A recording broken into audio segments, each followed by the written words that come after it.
네, 안녕하십니까. 투맨저스 스페셜 이번에는 염승환 이사님을 모시고 한번 그 공매도 금지 기간 어떻게 대응해야 하는가에 대해서 여쭤보려고 한번 자리를 만들었습니다. 이사님 안녕하십니까. 네, 안녕하세요. 네, 사실 이제 공매도를 좀 금지시켰던 게 과거에도 세 차례 정도가 그런 시기가 있었고 그때 또 뭐 각자 또 상황이 다르다 보니까 주가 지수 흐름도 좀 다양하게 움직였던 것 같은데 좀 이번 같은 경우는 좀 지수가 좀 어떤 식으로 좀 나아갈 거라고 보시는지요? 예. 네, 그러니까 이번에는 사실 그러니까 한 번도 없었던 일이거든요. 이제 그동안 사례를 보면 세 번의 사례는 위기 국면이었고 누가 봐도 공매도 금지하는 게 당연히 타당했고요.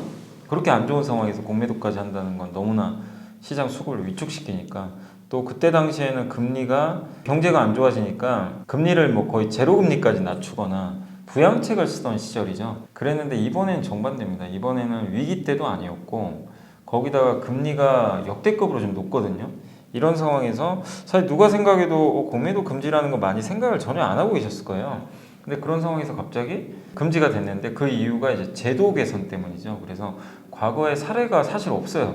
그렇기 때문에 예측이 안 됩니다. 사실 이번 거는 뭐 나는 예측할 수 있다 그렇게 말하는 것도 사실 좀 아닌 것 같고 왜냐하면 경험해 본 적이 없는데요. 근데 일단 공매도 금지하고 나서 한 일주일 정도를 본 느낌은 어마어마한 변동성을 좀 보여줬거든요. 그러니까 첫날 공매도 금지되니까 공매도 많았던 이제 그 특히 2차 전지가 막 대거 상한가 가면서 위로 슈팅이 굉장히 크게 나왔죠. 근데 그걸 한번 보여줬지만 제가 느낀 건 뭐냐면 역시 공매도가 결국엔 펀더멘탈을 이기지 못하는구나. 그러니까 뭐냐면 공매도가 금지되면 아마 개인 투자분들이 이렇게 생각하시는 분도 계실 거예요. 이제 주가 올라갈 일밖에 안 남았다. 이렇게 생각하시는 분도 계셨지만 실제 무슨 일이 발생했습니까? 첫날 오르고요. 금지됐는데 연 4일째 빠져버렸어요. 코스닥은. 그러니까 그걸 보면 공매도가 금지되면 무조건 주가인 좋다 이게 아니에요. 그렇기 때문에 결국 시장은 또 펀더멘탈에 따라서 결국 거기에 좀 수렴을 하고 있다. 근데 어쨌든 공매도가 갑작스럽게 금지가 되면서 분명한 건 변동성이 굉장히 커졌어요. 기업별로. 변동성은 좀 커지는 그런 흐름들이 나왔기 때문에 앞으로도 여러분들이 그런 점은 조금 유의하시되 다만 이제 이런 건 있겠죠. 어쨌든 공매도가 금지된 건 맞으니까 약간 이제 개인 투자자들이 불편해할 수 있는 그런 매도 물량은 어쨌든 이제 안 나온단 말이에요. 그러니까 뭐 예를 들면 5% 빠질 게 공매도 때문에 10% 빠질 수도 있잖아요. 근데 그런 것들은 좀 완화될 수가 있고 또 이제 주가가 올라갈 때 공매도가 막아버리잖아요. 근데 그런 것들을 위가 열리게 하는 그런 부분들은 있기 때문에 일정 부분 개인 투자분들이 좋아할 수도 있지만 또 한편으로 걱정되는 거는 올해 그 영풍재지나 또 라더견 사태 보셨겠지만 공매도 대부분 없는 기업들이었어요. 무슨 일이 발생했습니까? 공매도의 순기능이 없는 순간 이 작전에 또 노출될 수가 있어요. 근데 그게 공매도가 있었으면 이렇게까지는 좀 안 됐을 것 같기도 하는 생각은 좀 드는데 어쨌든 공매도가 무조건 뭐 이제 개인 투자분들 다들 안 좋게 보시지만 순기능이 또 있긴 있습니다. 그런 이제 불법적인 부분들을 또 막는 효과들이 있으니까 근데 그런 것들 때문에 이제 위쪽으로 변동성이 굉장히 이제 우리는 보통 아래쪽 변동성을 많이들 걱정하는데 위쪽 변동성이 한 번씩 크게 또 나올 수가 있어요. 왜냐하면 아직 쇼커버링 끝난 게 아니거든요. 그래서 외국인 기관들이 공매도 포지션을 정리를 다 안 했기 때문에 어느 시점에 뭐 이 공매도 금지 첫날만큼은 아니더라도 갑자기 수급 때문에 증시가 위로 또 폭등하는 그런 흐름들이 몇 번 또 연출될 수 있습니다. 근데 그걸 좋아하시면 안 돼요. 그거는 그냥 수급에 의해서 가는 거는 한계가 분명히 있습니다. 그러니까 오히려 위로의 변동성도 조금 주의는 해야 된다.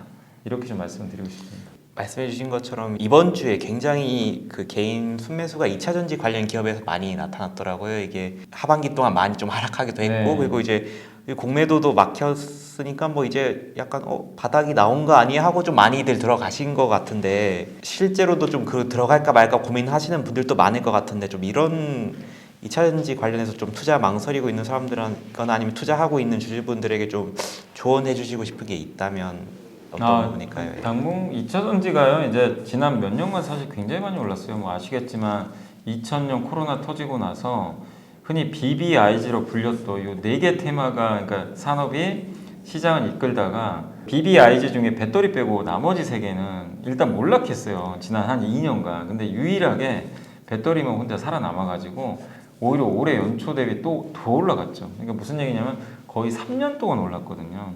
그러다 보니까 4년, 5년 오르기는 쉽지는 않습니다, 사실. 근데 그 상황에서 주가가 올해 또 그 7월에 사실은 그렇게 올라갔으면 저는 안 된다고 생각을 해요. 왜냐하면 공매도 그 손절매가 나와가지고 외국인들 뭐 기억나시겠지만 쇼커버링이 들어온 거예요. 그러니까 어떻게 됐어요? 주가가 그냥 쭉 위로 솟아버렸죠. 펀더멘탈과 상관없이 그냥 사실 그 당시에 펀더멘탈 별로 안 좋았거든요. 이미 지표는 꺾이고 있었어요. 근데 수급으로 오버스팅 나오죠. 근데 그렇게 되니까 무슨 일이 발생합니까? 주가가 반토막이 나버립니다. 예, 왜냐하면 펀더멘탈이 뒷받침이 안 되는데 새로운 매수가 들어와야 되는데 오히려 개인 투자분들도 그 후에는 매수 동력이 떨어지기 시작을 했거든요. 그러다 보니까 이제 주가가 급락한 상황이었고, 근데 이번에 또 어쨌든 이제 공매도 금지되면서 하루 딱 올라갔지만 어떻게 됐죠? 펀더멘털이 뒷받침이 안 되니까 다시 원위치 되고 있어요. 중요한 건 지난 3년간 오른 상태에서 주가가 싸지 않은데 여기서 펀더멘털이 계속 받쳐줘야 됩니다. 그러면 괜찮아요. 근데 지금 못 받치고 있잖아요. 뭐 아시겠지만 이번 실적 다 보셨잖아요. 실적이 다 급격하게 쇼크가 나오고 있고, 여기다가 지금 전기차가 지금 약간 수요드나 이 얘기가 계속 나오고, 일론 머스크도 얘기를 계속 하고 있고, 이런 상황에서 고금리 영향까지 좀 받고 있다 보니까 또 한 가지가 내년 대선에 혹시 트럼프가 되면 또 어떡할까, 이 부분도 일단 이제 부담스러운 거죠. 그동안 IRA 믿고 많이 올라갔는데 이거 정책 바뀌면 어떡하지? 이런 이제 불안감까지 노출된 거죠. 그러다 보니까 2차 전지에 대한 이제 시각이 좀 완전히 180도 바뀌어버린 것 같아요. 또 펀더멘털로 우리가 볼 수 있는 가장 이제 기본적인 데이터는 리튬 가격이거든요. 리튬 가격에 2차 전지가 많이 연동이 돼요. 근데 중국의 리튬 가격이 많이 빠졌죠. 근데 지금도 빠지고 있어요. 계속 조금씩 조금씩. 그러니까 이게 돌아설 때까지는 펀더멘털이 개선되긴 쉽지 않은데, 많은 애널리스트 분들이 올해 말하고요, 올해 4분기하고 내년 초까지는 좀 쉽지 않을 것 같다, 리튬 가격이 좀 반등하기는, 그렇게 좀 많이 전망들을 해주고 있고, 아마 내년 하반기에는 좀 좋아질 것 같아요. 근데 그러다 보니까 당장에 뭔가 실적이 좋아질 모멘텀도 딱히 보이지 않고, 주가가 이렇게 빠져도 싸다고 할 수도 없어요. 밸류에이션을 보면 여전히 비싼 편이고.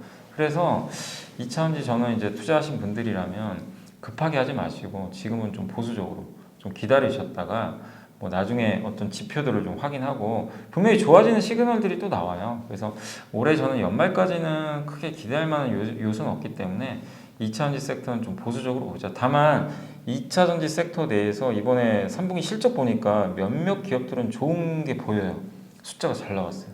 그런 기업들 극소수긴 하지만 한번 찾아보시면 되겠고, 그쪽은 투자해도 된다고 생각하는 게 덩달아 같이 빠지거든요. 2차전지 빠지니까. 근데 그런 기업들은 나중에 이제 좀 안정화되면 먼저 선두에 서서 올라가지 않을까 하기 때문에, 저는 2차전지 내에서 투자를 한다면 일단 3분기 실적 이번에 검증된 기업들 위주로만 좀 압축해서 투자를 하되, 좀 실적 부진한 기업들은 조금만 더 기다리자라고 말씀을 드리고 싶습니다. 그래서 좀 다양한 좀 대응 전략을 이야기를 하고 있더라고요. 말이 나온 게 이제 공매도 잔고가 많이 쌓인 주식 같은 경우는 이제 뭐 숏 커버링이 나올 수 있으니까 뭐 이런 거 좀 기대하고 들어가 보는 것도 나쁘지 않다, 이런 말도 많은데, 좀 이런 전략에 대해서 좀 어떻게 보세요? 아, 근데 그거는 이제 흔히 말하는 이제 좀 경력이 되시거나 트레이딩 잘하시는 분들은 수급 딱 봐가지고 오늘 좀 가겠는데, 이런 거 이제 감 같은 게 있잖아요. 그런 걸 하시면 좋지만 일반적인 개인 투자분들이나 초보 투자분들은 그렇게 할 수가 없어요. 뭐 그런 감도 당연히 없겠지만, 그리고 지금 첫날 그 공매도 쇼커버링이나 뭐 금지 때문에 한번 오르는 걸 봤지만 연 4일째 빠졌거든요. 근데 그거 그냥 따라가신 분들은 다 물려버렸어요, 사실은. 그렇기 때문에 어렵습니다, 트레이딩 하기 자체가. 그리고 이게 트레이딩도요, 어쨌든 이제 펀더멘털이 뒷받침이 되면서 수급까지 붙으면서 이렇게 신고가 나는 종목이 트레이딩 하기가 좋은데, 이 2차전지는 지금 계속 빠지고 있거든요. 그러니까 이렇게 하락 추세에서 트레이딩 하는 거는 굉장히 어려워요. 그렇기 때문에 저는 굳이 트레이딩을 한다면 2차전지를 할 게 아니라 지금 가장 좋은 섹터가 어디냐면 피부 미용 의료기기 쪽이에요. 이쪽이 거의 유일하게 이쪽하고 반도체 후공정 있죠. 이쪽은 계속 신고가 나거든요. 그러니까 이들을 지금 투자하라는 얘기가 아니라 투자 관점으로는 좀 기다리셔야 돼요. 주가 많이 올랐잖아요. 근데 내가 트레이딩 한번 해보고 싶다. 근데 그쪽에서는 계속 추세가 살아있거든요. 그래서 이 트레이딩 단기 매매라는 건 적어도 추세가 뭐 살아있거나 뭔가 모멘텀이 갑자기 생겨서 분위기가 바뀌거나 이런 데서 사람들이 관심이 쏠리면서 그런 쪽에서 내가 수익을 취하는 거지, 이렇게 계속 추세가 꺾이고 있는 쪽에서는 아무리 해봐야 이게 지금 답이 안 나오거든요. 그래서 트레이딩은 2차 전지에서 아직 할 지금 상황은 저는 아니다 있다라고 일단 좀 보고 있습니다. 그러면 이제 뭐 트레이딩 말고 좀 더 좀 기간을 뭐 중기나 장기적 관점에서 보시는 분들 같은 경우에는 좀 최근 그러니까 뭐 적어도 지금부터 내년 6월 사이에 좀 눈여겨보거나 좀 쪽은 좀 괜찮아 보인다 하는 좀 산업 분야 좀 어느 쪽으로 보실까요? 그러니까 일단 이제 2차전지도 모두가 다 뭐 당분간 좀 약간 힘들 수는 있겠지만 2차전지만 예로 들면요, 25년부터는 저는 좋아진다고 보는 게 산업 측면에서 주가는 그 먼저 가요, 사실은 훨씬 먼저 가니까. 25년인 게 신차들이 그때 정말 많이 나옵니다. 전기차가 이제 본격적으로 25년에 출시가 되거든요. 근데 내년까지는 이제 좀뭐 금리에다 막 불투명하니까 GM도 뭐 생산 뭐 연기하거나 취소해 버렸잖아요. 뭐 계획을 발표도 안 하고. 근데 25년도는 달라져요. 많은 기업들이 25년을 이제 분기점으로 보고 특히 미국이 이제 신차를 많이 내요. 그러면 거기에 수많은 배터리가 들어갈 수밖에 없겠죠. 그래서 저는 이 배터리 산업을 봤을 때는 내년 하반기부터는 좀 괜찮아질 것 같아요, 되게. 예. 그래서 오히려 길게 보면 지금 이번 급락에서 또 옥석 가리기 잘하시면 분명히 또 한번 웃을 수 있는 기회는 있을 수 있다. 다만 그 기간이 내가 적어도 2, 3개월은 고생한다는 각오를 하고 들어가셔야 되고, 아까 말씀드린 대로 실적 좀 괜찮아 보이는 그런 쪽으로 한번 찾으셔가지고 한번 보시면 좀 좋을 것 같고, 그 다음에 산업으로 봤을 때는 어쨌든 이제 내년까지 봤을 때 제일 좀 편한 거는 반도체예요. 뭐 누가 뭐래도. 왜냐면 업황이 이제 돌리거든요. 그러니까 반도체는 지금도 추정치 보시면 이익 추정치가 2차전지는 계속 꺾이거든요. 근데 반도체는 추정치가 꺾였다가 2년 정도 안 좋았잖아요. 이제 올라가요, 계속. 그러면 굉장히 편한 거죠. 그러니까 주가가 일부 기업들은 좀 올랐지만 뭐 삼성전자라든가 반도체 전공정 회사들은 주가 굉장히 여전히 부진하거든요. 근데 산업 사이클은 이제 저점에서 돌아가니까 이런 업종들은 저는 굉장히 좀 편할 수밖에 없다라고 좀 보고 있어서 그쪽을 한번 좀 바라보시는 것도 좋을 것 같고, 그 다음에 이제 구조적으로 계속 좋아지는 쪽은 저는 여전히 좀 조선이나 피팅 쪽 좀 좋게 보고 있거든요. 왜냐하면 지금 LNG선 수주도 여전히 잘 되고 있고, LNG 그 투자를 미국도 많이 하고 저희 카타르도 하고 수많은 국가들이 좀 많이 투자를 하고 있는 상황이죠. 왜냐하면 신재생 에너지로 넘어가기엔 좀 시간 오래 걸리고, 석탄을 쓰자니 너무 좀 친환경에 위배되고, 그 중간에 브릿지죠. 다리 역할을 하는 게 LNG니까 LNG 수요는 꾸준할 것 같아요. 근데 그거를 LNG는 뭐죠? 배로 실어 나르거든요. 사실 가스 파이프로 연결하는 게 아니다 보니까 그런 면에서 괜찮고, 피팅 쪽은 왜 긍정적으로 보냐면 중동이 지금이야 뭐 전쟁 좀 하고 있지만 전 중동이 좀 뭔가 바뀌고 있는 것 같다는 생각이 드는 게, 얼마 전에 대통령도 한번 갔다 왔잖아요. 예.